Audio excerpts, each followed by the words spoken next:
পর্যন্ত কোন মুসলমানকে দেখিনি ঈদের দিনে মসজিদের সামনে মাইক চালিয়ে দিয়ে নাচছে। আজ পর্যন্ত কোন মুসলমানকে দেখিনি মুরগি কেটে পুকুরের কোনায় বসে খাচ্ছে।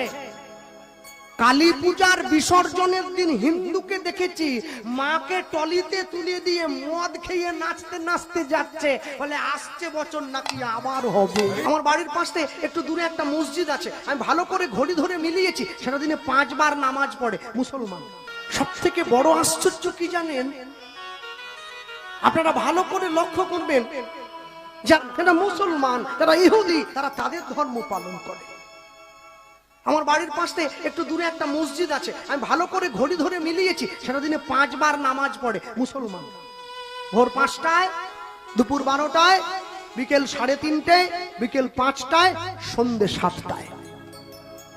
একদিন, দুদিন, 3 দিন, 1 সপ্তাহ মিলিয়েছি, নামাজের সময়টা 1 মিনিট এদিক ওদিক হয়নি। আপনাদের এই পুরো সবঙ্গে যদি বন্যা হয়ে যায়, তবু নামাজের সময়টা পরিবর্তন হবে না, ওটা ভোর 5টার নামাজটা 5টাতেই হবে। কিন্তু দুঃখ কি, নরঘাট ব্রিজটা পেরোতে গেলে ডান দিকে একটা মুরগির দোকান আছে, ওই দোকানটার নাম হচ্ছে শ্রীকৃষ্ণ ব্রয়লার সেন্টার। গোটা 110, কাটা 220। আমার কষ্ট হয়, তোমার নাম নিয়ে মানুষ কসাইখানা খুলে ফেলেছে।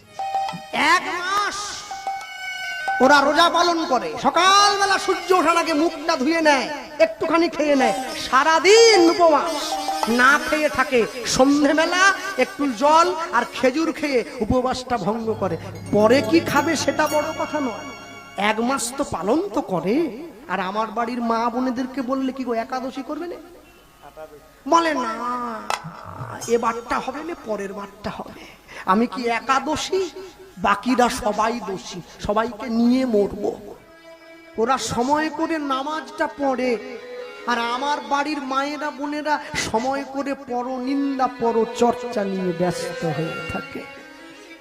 এখনো যদি শুধরাতে চান, এখনো বলছি সময় আছে, নিজের বাড়ির ছেলে মেয়েগুলোকে বাবাকে বাবা বলে ডাকতে শেখাবেন, ড্যাড নয়।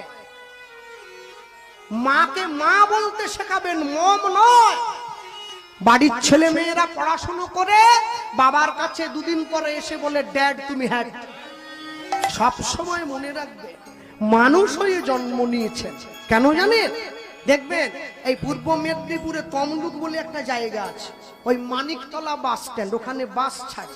এখন নালে গাড়ি হয়েছে, আমার আগে তো ছিল না, বাসে টাসে করে সব জায়গায় যেতে হতো। বাস স্ট্যান্ডে দাঁড়িয়ে রয়েছি, এমন সময় দেখছি একজন মা এসেছে, কালো পোশাক পরা, নাক মুখ সব ঢাকা, চোখটা বের করা, হাতে তার ছেলের হাত ধরা, মাথায় টুপি, পাঞ্জাবি পরা, লুঙ্গি পরা ছেলে, দেখে বোঝা যাচ্ছে মুসলিম বাড়ির মা। কিছুটা দূরে আরেকজন হিন্দু বাড়ির মা এসেছে, শাঁখা সিঁদুর পরা, ছেলের হাত ধরা।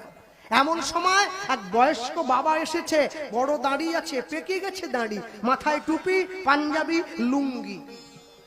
ওই মা গিয়ে, ছেলে তো চেনে না, ছোট্ট ছেলে, মা গিয়ে ছেলেটিকে ওই ভদ্রলোকের সামনে গিয়ে বলছে, বাবা মৌলভী সাহেব এসেছে, সেলাম আলাইকুম বলো। দেখুন মা শিক্ষা দিচ্ছে, মা শিক্ষা দিচ্ছে। মা হচ্ছে সংসারের গাছের গোড়া। মা যখনই শিক্ষা দিল, ছেলে গিয়ে বলছে সেলাম আলাইকুম।